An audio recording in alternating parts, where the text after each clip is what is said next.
दोस्तों नमस्ते, मैं सुशील कुलकर्णी, आप देख रहे हैं एनालाइजर न्यूज हिंदी। जी हां, हिंदुत्व की आंधी में गांधी उड़ गए हैं। जी बिल्कुल, उड़कर हवा हो गए हैं। मैं आज हरियाणा के रिजल्ट पर आपसे बात करने आया हूं। जी हां, कश्मीर के रिजल्ट पर भी बात करनी होगी।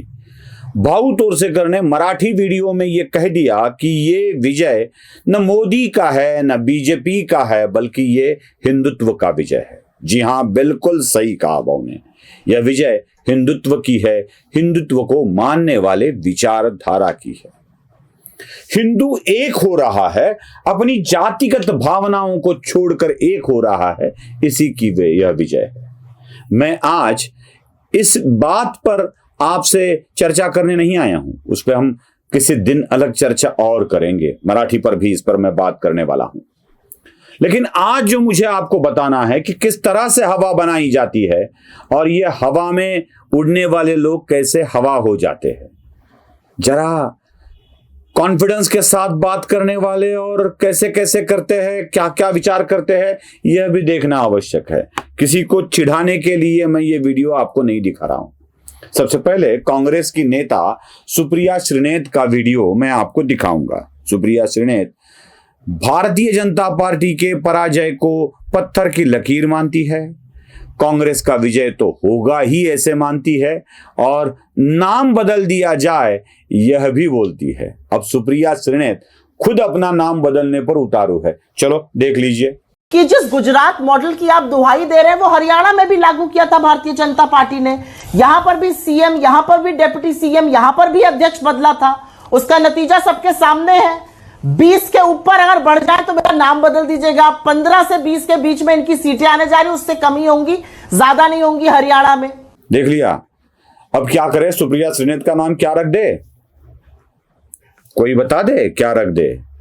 सोशल मीडिया पर तो लोग जलेबी बाई का नाम दे रहे हैं, लेकिन मैं ऐसे नाम तो नहीं दूंगा। लेकिन खुद सुप्रिया श्रीनेत ही बता दे कि उनका नाम क्या रखा जाए।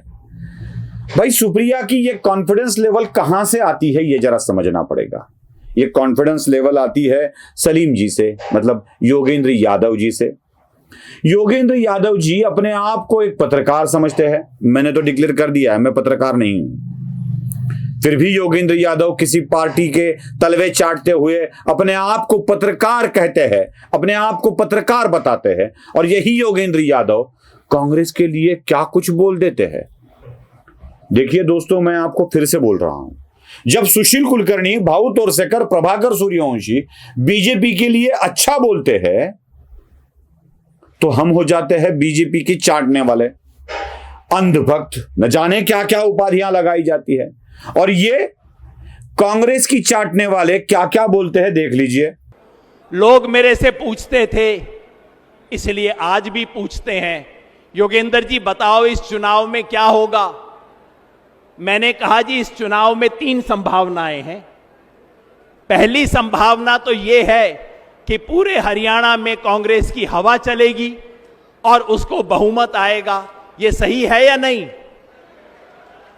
फिर बोला कि भाई दूसरी संभावना क्या है?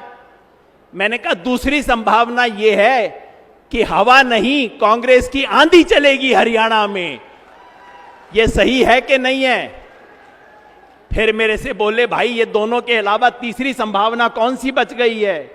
मैंने कहा तीसरी संभावना यह है कि सुनामी चलेगी यहां पे कांग्रेस की। अब आप बता दो, हवा चलेगी आंधी के सुनामी?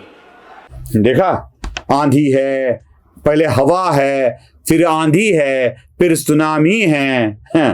सुनामी में सब कुछ तहस नहस हो जाता है। अब कहां चले गांधी, क्या कहां चली गांधी की आंधी या हिंदुत्व की आंधी? जी हां, हिंदुत्व की आंधी चली। इस आंधी के बाद सुनामी भी आई और इस सुनामी में सब कुछ बहकर चला गया। हरियाणा के कांग्रेस भवन के हालात मैं आपको एक वीडियो में दिखाता हूं, देख लीजिए।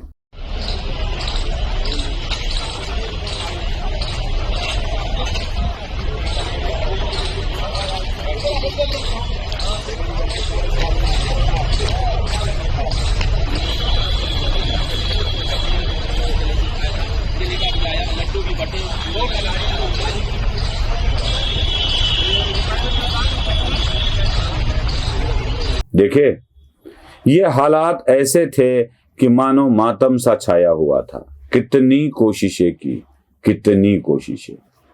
अग्निवीर के लिए बोला, किसान आंदोलन को चलाया, जाटों को भड़काने की कोशिश की, दलितों में भेदभाव किया गया, ये सारी चीजें की गई, लेकिन कांग्रेस सत्ता में आ नहीं पाई। उल्टा पहले की जगह भारतीय जनता पार्टी ने ज्यादा वोट ले लिए और जिन लोगों के लिए उत्सव मनाने को बुलाया था उनको खाली हाथ भेजना पड़ा। वह भी देख लीजिए। क्या हुआ, आप लोग जा रहे हो क्या? अभी जा रहे हैं। क्यों अभी नहीं रुकना? वो सीटें वीटें आई नहीं है, तो हमारी पेमेंट कर दी उन्होंने। वो कह रहे हैं आप जाओ, हम पिछली दफा बुलाएंगे आपको अगली दफा। अच्छा, क्या कह रहे हैं, जा रहे हो? हाँ जी, ओके। देखा, ऐसे होता है भैया, ऐसे होता है। इसलिए कभी भी ऐसे गुमान न किया करो। और यह सबक इसलिए भी है कि ठीक हरियाणा जैसी ही स्थिति महाराष्ट्र में है। जातिगत आंदोलन को भड़काया गया है, यहां भी जातिगत आंदोलन भड़काया है। किसानों की बात हरियाणा में होती थी, महाराष्ट्र में भी किसानों की बात होती है। यहां पर भी इकट्ठा करके जातिगत भावनाएं भड़का के मुसलमानों को साथ लेकर, कुछ जाति और मुसलमानों को साथ लेकर करने की कोशिश हो रही है। वहां भी ये हो रहा है। दलितों को भड़काया गया, वहां भी हो रहा है, यहां भी हो रहा है। तो ये सबक है महाराष्ट्र के लिए।